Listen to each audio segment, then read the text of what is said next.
नमस्कार. मीरा सत्याला बोलते, अहो काय चाललंय तुमचं? अहो हे सर्व सोडा तुम्ही तुमच्या कामाकडे लक्ष द्या, फक्त तुमच्या कामाकडे. मला तुम्हाला कोणीही काहीही बोललेलं आवडत नाही. तेव्हा सत्यजित बोलतो, खरं सांगू का धूमकेतू, मला सुद्धा माझ्याच कामाकडे लक्ष द्यायचं आहे. पण धूमकेतू कधी कधी मला खूपच भीती वाटते. असं वाटतं की सगळं काही आता हातातून निसटत चाललंय. धूमकेतू का असं होतं मला? त्यावेळेला लगेच मोठ्यानी मीरा बोलते, तुम्हाला खरं सांगू, या घरच्यांकडे तुम्ही लक्षच देऊ नका. ही घरची लोक आहेत ना, ती तुम्हाला मुद्दामून फितवण्याची कामं करतायत. तेवढ्यात तिथे पंकज आलेला असतो आणि पंकज मोठ्यानी बोलतो, खरं सांगायचं तर तू आहेसच त्या लायकीचा. अरे तुझी लायकी काय आहे रे? बायकोला दुकान काढून दिलंस म्हणजे झालं का? त्यावेळेला लगेच मीरा बोलते, पंकज गप्प बस. अरे तुझं तोंड बंद कर पंकज.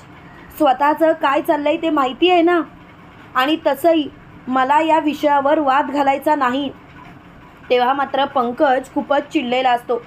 त्यावेळेला पंकज मीराच्या अंगावरती धावत जाणार. तेवढ्यात सत्या उलट्या हाताची सणसणीत कानाखाली पंकजच्या लगावतो आणि पंकजला बोलतो, लायकीत राहायचं.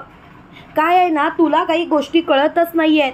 पंकज किती वेळा सांगितलं माझ्या धूमकेतूच्या वाटेला जायचं नाही, पण तुला मात्र ते कळतच नाही. तुला मात्र हेच करायचं आहे ना. मग एक गोष्ट लक्षात ठेवायची, कितीही काही झालं तरीसुद्धा मला या गोष्टी ताणायच्या नाही आहेत. प्लीज या गोष्टी इथल्या इथे बंद केल्यात तर बरं होईल. तेव्हा मात्र पंकज खूपच चिडतो आणि शेवटी तो खूपच चिडलेलाच असतो. त्याच वेळेला लगेच देविका बोलते, सत्या अरे तुझी लायकी काय? तू बोलतोस काय? कळतंय का तुला? तेव्हा मीरा बोलते, देविका तुझी लायकी काय आहे? तुझ्या नवऱ्याची लायकी काय आहे? तेव्हा लगेच देविका बोलते, माझ्या नवऱ्याचं शिक्षण नाही का माहिती तुला? माझा नवरा किती शिकलाय ते माहिती नाही आहे का तुला मीरा? तेव्हा लगेच मीरा बोलते, हो का? तुझा नवरा कितवी शिकलाय? मला सगळं काही माहिती आहे, पण त्या शिक्षणाचा उपयोग काय ते तरी मला सांगशील? अगं त्या शिक्षणाचा जर का काही उपयोग होत असेल ना तर माझ्याशी बोल. काय आहे ना, तुला काही गोष्टी कळतच नाही आहेत. मला तर याच गोष्टीचा खूप राग येतोय. देविका तुझं वागणं कसं झालं आहे माहिती आहे का? जो तो येऊन तुला चांगलाच हाणतोय, पण तुझा स्वभाव मात्र बदलत नाही. तेव्हा मात्र देविका बोलते, मीरा जास्त शानपणा करू नकोस. मीरा एक गोष्ट लक्षात ठेव, कितीही काही झालं तरीसुद्धा माझ्या वाटेला जाऊ नकोस. तेव्हा मात्र मीरा खूपच चिडलेली असते. मीराला खूपच राग आलेला असतो. मीरा खूपच चिडचिड करत असते. त्याच वेळेला मीरा मोठ्याने बोलते, आता सर्व काही संपलं. मला आता या विषयावर वादच घालायचा नाही. खरं तर हा विषयच इथल्या इथे थांबला पाहिजे, नाहीतर गोष्टी हाताबाहेर निघून जातील. तेव्हा मात्र मीराला खूपच राग आलेला. मीरा मोठ्याने बोलते, बस झाला देविका. देविका अति होतंय असं नाही का वाटत? जरा तरी विचार कर. देविका खरं सांगायचं तर तुझ्या वागण्याचा खूप राग येत चाललाय, पण काय करणार, शेवटी नाईलाज होतोय, नाईलाज. देविका मी शांत आहे तोपर्यंत शांत आहे, पण माझ्या या शांततेचा तू असा फायदा घेऊ नकोस. देविका प्लीज स्वतःला मान्य कर की तू जे काही करतेस ते चुकीचं करतेस आणि मला या गोष्टीचा त्रास होतो. तेव्हा मात्र देविका खूपच चिडलेली असते. त्यावेळेला देविका म्हणते, मीरा एवढाच जर का तुला त्रास होत असेल ना तर एक गोष्ट लक्षात ठेव, कितीही काही झालं तरीसुद्धा मला आता या विषयावर बोलायचं नाही. हा विषय मला वाढवायचा नाही आहे. प्लीज हा विषय इथल्या इथे बंद केला तर बरं होईल. तेव्हा मात्र मीरा खूपच चिडलेली असते. मीराला खूपच राग आलेला असतो. मीरा मोठ्याने बोलते, आता बरं झालं. या सर्व गोष्टी इथल्या इथे थांबल्या.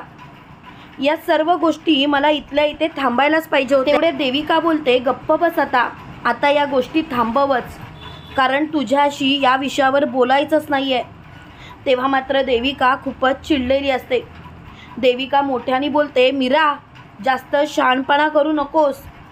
आता तर सगळंच संपलंय. आणि त्यावेळेला मात्र देविका खूपच चिडचिड करते. आणि त्याच वेळेला आपल्याला असं पाहायला मिळतं की मीरा खूप चिडते आणि शेवटी देविकाचा हात धरत तिला फरफटत घराबाहेर काढत असते. तेवढ्यात निरुपा येऊन मीराचा हात धरते. त्यावेळेला मीरा निरुपाला जोरात ढकलून देते आणि म्हणते, बस झाला बाईसाहेब, आता या विषयावरती पडूच नका. खरं सांगायचं तर जोपर्यंत या मुलीला मी या घराबाहेर काढत नाही ना, तोपर्यंत मी शांत बसणार नाही आणि तोपर्यंत मी या मुलीची वाट लावणार नाही. आता तर मला या मुलीची वाट लावायचीच आहे आणि प्लीज बाईसाहेब तुम्ही जरा आता गप्पच बसा. तेव्हा मात्र निरूपा मोठ्याने बोलते, जास्त शहाणपणा करू नकोस. कोण समजतेस तू स्वतःला? तुझी लायकी तरी आहे का तिच्या कडेला उभं राहायची? तेव्हा मात्र सुधाकरराव बोलतात, निरूपा अगं प्रत्येक वेळेला तिचीच बाजू घेऊ नकोस. अगं कधीतरी मीराचा विचार कर. कधीतरी अगं मीरासुद्धा योग्यच आहे. देविकानेच मुद्दामून खुसपट्या काढल्या आणि मीराला राग आणला. खरं सांगायचं तर देविका कधीतरी सुधार. देविका मला तुझ्याकडून बाकी कसलीच अपेक्षा नाही, पण एकच अपेक्षा आहे, ती म्हणजे तू जरा तरी सुधारलीस ना तर बरं होईल. तेव्हा लगेच देविका बोलते, पुरे मला आता या विषयावर वाद घालायचाच नाही आहे. हा विषय जर का इथल्या इथे थांबला तर बरं होईल. तेव्हा मात्र देविका खूपच चिडचिड करत असते. ती मोठ्याने बोलते, आता तुम्ही सगळेजण माझा तिरस्कार करताय मला कळतंय, पण एक गोष्ट मात्र लक्षात ठेवा, तुम्हाला एक ना एक दिवस या मीराची लायकी कळेल. त्यावेळेला लगेच आजी बोलते, मीराची लायकी कळायची गरजच नाही.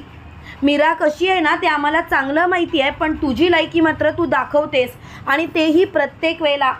देविका स्वतःला सावरणे तर तोंडावर आपडशील. तेव्हा देविका बोलते, पुरे झाला.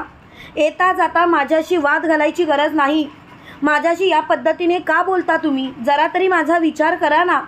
तेव्हा मात्र देविका खूपच चिडचिड करत असते. त्याच वेळेला लगेच मीरा मोठ्याने बोलते, आता सगळं काही संपल्यातच जमाय आणि आता मात्र मी या मीराला सोडणार नाही आणि ती मीरावर धावत जाणार. तेवढ्या सत्या देविकाला जोरात ढकलत म्हणतो, देविका बस. अगं काय केलंय आम्ही तुमचं वाईट की तुम्ही आमच्यावरती एवढे चिडता? तसंही धूमकेतू तू अशी वागू नकोस. त्यावेळेला लगेच सुधाकरराव बोलतात, सत्या रे शांत हो. त्यावेळेला लगेच सत्या बोलतो, बाप अरे बस झालं. येता जाता माझ्या बायकोला बोललं जातं, टोमणे मारले जातात. खरं सांगायचं तर ती यांच्यापेक्षा सगळं काही करते, पण तरीसुद्धा तिला या घरात मानच नाही आहे. बाप आजपर्यंत मी सगळं काही ऐकून घेतलं, पण माझ्या बायकोच्या बाबतीत जर का काही वाईट घडणार असेल तर मात्र मला ऐकून घ्यायचं नाही. बाप आता बस झालं. प्रत्येक वेळेला ही निरूपा येता जाता माझ्या बायकोचा अपमान करणार आणि माझी बायको मात्र शांतपणे ऐकून घेणार, पण आता नाही हा. आता शेवटचं हे सर्वच शेवटचं. तेव्हा मात्र निरूपा खूपच चिडलेली असते. निरूपा मोठ्याने बोलते, तुझ्या बायकोची लायकी तरी आहे का? तेव्हा सत्या बोलतो, हो तुझी काय लायकी आहे? तुझ्या या सुनेची काय लायकी आहे?